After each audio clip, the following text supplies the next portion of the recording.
इरफान खान फिर ऋषि कपूर, यानी इरफान खान के मौत के सदमे से बॉलीवुड देश पूरा नहीं उभरा था।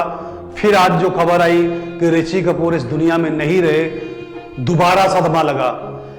महान हस्ती, महान कलाकार, फिल्म इंडस्ट्री के इतने बड़े महान कलाकार जिन्होंने देश को, दुनिया को हंसाया, इतनी उम्दा कलाकारी, जो आज वो हमारी दुनिया में नहीं रहे, वो हम सबको छोड़कर अलविदा कह गए।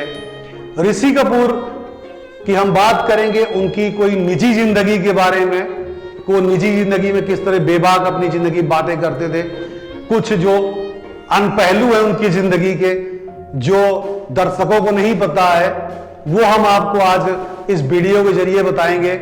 ये पूरी वीडियो देखेंगे तो आपको जरूर पता लगेगा उनके अनसुलझे पहलू क्या थे। अपनी जिंदगी में बेबाक बात करने वाले थे ऋषि कपूर, अपने ट्वीट के जरिए बेबाक बात रखते थे ऋषि कपूर। ऐसे महान कलाकार बार बार दुनिया में कम ही आते हैं। तो दोस्तों, ऋषि कपूर हमें छोड़ के जा चुके हैं। उनकी जो कहानी है वो आज हमको दिखाएंगे आपको। आपके आंसू जो हैं आ जाएंगे, जो उनको चाहने वाले थे, जो उनको प्यार करने वाले थे।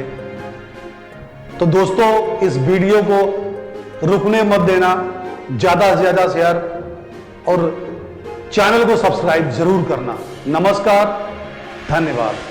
तेरे दर्द से दिल वाद रहा, तेरे दर्द से दिल वाद रहा, कुछ भूल गए, कुछ याद रहा, कुछ याद रहा।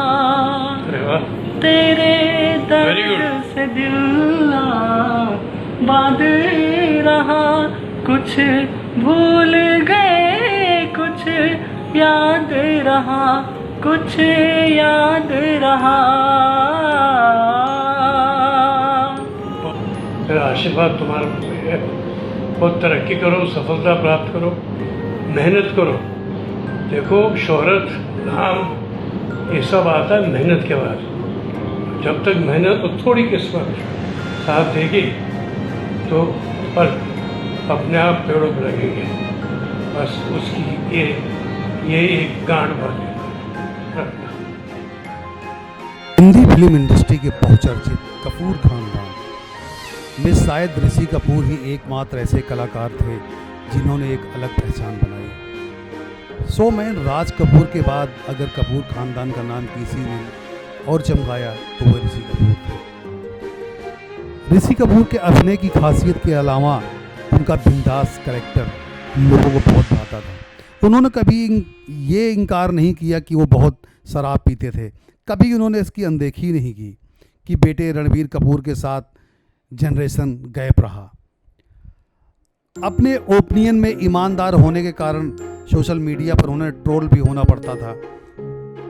कई बार देर रात तक उनके ट्वीट काफ़ी हुमर्स होते थे, कई बार उन्हें परेशानी भी डालते थे। वर्ष 2017 में उनकी किताब आई खुल्लम खुल्ला। इनकी किताब इसलिए भी खूब चर्चा हुई क्योंकि ऋषि कपूर उसमें कई बातें खुलकर लिखी। नज़र डालते हैं ऋषि कपूर के खुल्लम खुल्ला की कुछ किताबें जो जिसको लोगों को अंदाज़ा था, लेकिन खुलकर कपूर खानदान में किसी ने नहीं कहा था। ऋषि कपूर ने अपनी किताब में खुलकर स्वीकार किया था कि शादीशुदा होने के बाद भी उनके पिता राज कपूर के कई महिलाओं से रिश्ते थे। ऋषि कपूर ने लिखा कि वैसे उस दौरान वो उनकी माँ पहले एक होटल और फिर चित्रकूट में एक अपार्टमेंट में शिफ्ट हो गए थे। ऋषि कपूर के मुताबिक उनकी माँ कृष्णा कपूर ने हार नहीं मानी और राज कपूर इन रिश्तों से निकल गए, तभी वे उनके साथ वापस लौटी। ऋषि कपूर उन दिनों बहुत छोटे थे, लेकिन उन्होंने लिखा था कि वैसे उनके पिता राज कपूर उनकी माँ को मनाने की बहुत कोशिश करते थे। ऋषि कपूर और नीतू सिंह की शादी बॉलीवुड में चर्चित शादियों में एक थी, लेकिन अपनी किताब में ऋषि कपूर ने स्वीकार किया कि उनकी एक पारसी लड़की से प्यार में वो कैसे पागल थे। उन्होंने किताब में लिखा था कि उस पारसी लड़की का नाम यास्मीन मेहता था। ये वाकया उनकी पहली फिल्म बॉबी आने से पहले का है। बॉबी जब आई तो कई गासिप फिल्में पत्रिकाओं में ऋषि कपूर और डिम्पल कपाड़िया के रिश्ते चटखारे लेने लगे। उस समय के चर्चित पत्रिका स्टारडस्ट ने भी इस स्टोरी की थी। हालांकि उस समय डिम्पल कपाड़िया और राजेश खन्ना की शादी हो चुकी थी। ऋषि कपूर ने स्वीकार किया था और कहा कि यास्मीन से उनके रिश्ते विराम लगा दिए। ऋषि कपूर के अनुसार उन्होंने यास्मीन को मनाने की बहुत कोशिश की लेकिन वो सफल नहीं हुए। यास्मीन मेहता और डिम्पल कपाड़िया से जुड़ा एक और वाकया ऋषि कपूर ने अपनी किताब में शेयर किया था। वो बताते हैं कि जब वो यास्मीन डेट कर रहे थे तो यास्मीन ने उन्हें एक रिंग भेंट की थी। बॉबी शूटिंग के दौरान डिम्पल ने वो रिंग अपने हाथों में पहन ली और फिर उसे उन्होंने रख लिया। जब राजेश खन्ना ने डिम्पल कपाड़िया को प्रपोज किया तो उन्होंने डिम्पल की उंगली से वो रिंग देखी और उसे जुहू अपने घर के पास समंदर में फेंक दिया। इसी क्रम में ऋषि कपूर ने अपने स्पष्ट किया कि कभी डिम्पल में प्यार में नहीं पड़े थे और ना ही कभी उनके प्रति आकर्षित हुए थे। अमिताभ बच्चन के साथ कपूर खानदान के रिश्ते एक और रिश्ता तो होते रह गए लेकिन ऋषि कपूर ने अमिताभ के बारे में अपनी राय खुलकर रखी थी। अपनी किताब में उन्होंने लिखा था कि कैसे मल्टी स्टारर एक्शन फिल्मों में काम करना सेकंड लीड के लिए मुश्किल होता था। उन दिनों एक्शन फिल्म मल्टी स्टारर होती थी और उसे कई कलाकार काम करते थे। होता यह था कि फिल्मों में सफल होने पर लीड स्टार क्रेडिट ले जाता था। ऋषि कपूर ने लिखा कि यह समस्या सिर्फ उसके साथ नहीं थी। ऋषि कपूर, विनोद खन्ना, शत्रुघ्न सिन्हा ने भी इस समस्या से दो चार थे। ऋषि कपूर ने लिखा था कि हालांकि हम छोटे स्टार थे लेकिन कलाकार कम नहीं थे। लेकिन अमिताभ बच्चन ने कभी स्वीकार नहीं किया, ना किसी इंटरव्यू में, किसी किताब में अमिताभ बच्चन ने अपने साथ काम करने वाले कलाकारों का पर्याप्त क्रेडिट नहीं दिया। ऋषि कपूर ने स्टारडम का दौर देखा और नाकामी भी देखी। बॉबी बम्पर हिट हुई, ऋषि कपूर स्टार हो गए और फिर उनके पास कई फिल्में आ गई। उनकी फिल्मों में लोगों को उम्मीद भी जागने लगी लेकिन वो बॉक्स ऑफिस पर पिट गई। उस समय तक उनकी और नीतू सिंह की शादी हो गई थी। ऋषि कपूर के मुताबिक उस समय उनके लिए हताशा और निराशा भरा था। उसी हताशा में उन्होंने अपनी नाकामी के लिए नीतू सिंह को जिम्मेदार ठहराना शुरू कर दिया। उस दौरान नीतू सिंह प्रेग्नेंट थी लेकिन उन्हें उस स्थिति में ऋषि कपूर को हताशा झेलनी पड़ी। उन्होंने माना कि परिजनों के मित्रों और सहयोग के कारण उस दौर से बाहर आए लेकिन ऋषि कपूर इसका एहसास था कि नीतू सिंह उस समय कैसे झेला होगा।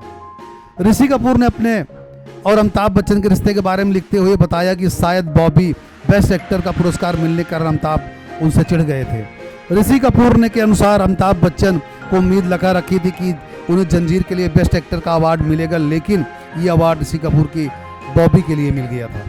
ऋषि कपूर ने लिखा था कि मैं ये बताते हुए शर्मिंदा हूँ कि मैंने अवार्ड खरीदा था। एक पीआर ने उससे कहा था कि सर आप 30,000 दे दो, मैं अवार्ड आपको दिलवा दूंगा। ऋषि कपूर ने अपनी किताब में यह स्वीकार किया कि उन्होंने बिना सोचे समझे पैसे दे दिए थे। ऋषि कपूर ने कभी सलीम जावेद की जोड़ी से प्रभावित नहीं दिखे। उन्होंने अपनी किताब में लिखा कि कैसे वो उनके मित्र ईमान धर्म के पिट जाने के बाद जावेद अख्तर और उनको चढ़ाने अपार्टमेंट चले गए थे। जावेद अख्तर ने भी उन्हें कह दिया था कि उनका अगला प्रोजेक्ट बॉबी से ज़्यादा हिट होगा।